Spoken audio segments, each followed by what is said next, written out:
గంజాయి అమ్మకాలను తక్షణమే ఆపేయాలని లేదంటే తీవ్ర పరిణామాలుంటాయని హోంమంత్రి అనిత హెచ్చరించారు. గంజాయి అంతు తేల్చేందుకు మంత్రిగా బాధ్యతలు తీసుకోకముందే సమీక్ష చేశానన్నారు. విశాఖను గంజాయికి రాజధాని చేశారని 3 నెలల్లో అక్కడ గంజాయి లేకుండా చేస్తామని స్పష్టం చేశారు. వారం రోజుల్లో టోల్ ఫ్రీ నెంబర్ ఇస్తామని, గంజాయి ఎక్కడ కనిపించిన సమాచారం ఇవ్వాలని కోరారు. ఇన్ఫర్మేషన్ నిజమైతే నగదు బహుమతి ఇస్తామన్నారు. తెలుసు మనం ఎంత దారుణమైన సిచ్యువేషన్ అంటే, అరే గంజాయి ఈ రోజు వరకు నిర్మూలన చేయడానికి 5 సంవత్సరాల కాలంలో కనీసం ఒక రివ్యూ కూడా పెట్టలేదంటేనే విచ్చలవిడితనం ఎక్కడ పెరిగిందో మనకు అర్థమవుతుంది. ఆఖరికి వైఎస్ఆర్సీపీ నాయకులు కూడా గంజాయిలు అమ్ముకోవడంలోని, గంజాయి వ్యాపారంలోని ఇన్వాల్వ్ అయిపోయారు కాబట్టి వాళ్ళు అసలు దీని మీద కనీసం దృష్టి పెట్టలే. ఏమండి, చింతపల్లి నుంచి, జీమాడుగల్ నుంచి, అటువైపు నుంచి, అదేవిధంగా మనకు ఒడిశా నుంచి, ఇలాంటి మల్టిపుల్ ప్లేసెస్ నుంచి మనకి గంజాయి సరఫరా అవుతుంది.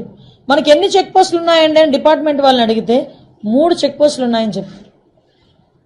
3 చెక్ పోస్టులు ఉన్నాయి. ఎందుకు రాదండి లోపలికి? మనకి వైజాగ్కి ట్రాన్స్పోర్టేషన్ ఎక్కువ, ఇటు ట్రైన్స్ కానీ, ఇటు ఫ్లైట్స్ కానీ, రోడ్ ఫెసిలిటీస్ ద్వారా వ్యాన్లు, మిగతా అన్ని, దాంట్లో ఈవెన్ 2 వీలర్, ఆఖరికి అమెజాన్లో కూడా పెట్టుకొని అమ్మేసుకుంటున్నాడు అండి డ్రగ్స్ని. కర్రీ లీవ్స్ అని పేరు చెప్పుకొని అమ్మేసే పరిస్థితి కనిపిస్తూ ఉంది. నిజంగా ఇది మనం చాలా సీరియస్గా తీసుకోవాల్సిన ఇష్యూ. అంటే అంత క్రిటికల్ సిచ్యువేషన్లో ఈరోజు వైజాగ్ పరిస్థితి ఉంది.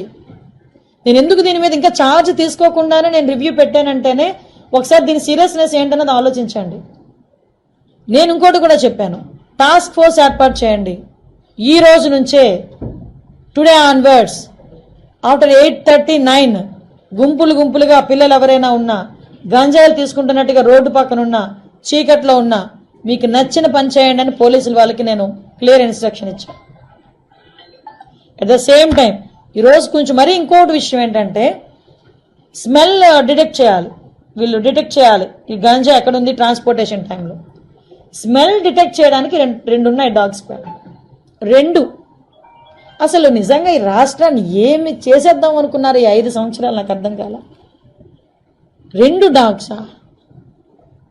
కనీసం వాళ్ళకి ఇంకొకటి ఏంటంటే, పోలీసులు చెప్తా ఉంటే బాధ అనిపించింది, సీజ్ చేసిన వెహికల్స్ని వేర్ హౌస్ అనేది కూడా లేదు ఈ రోజు వరకు.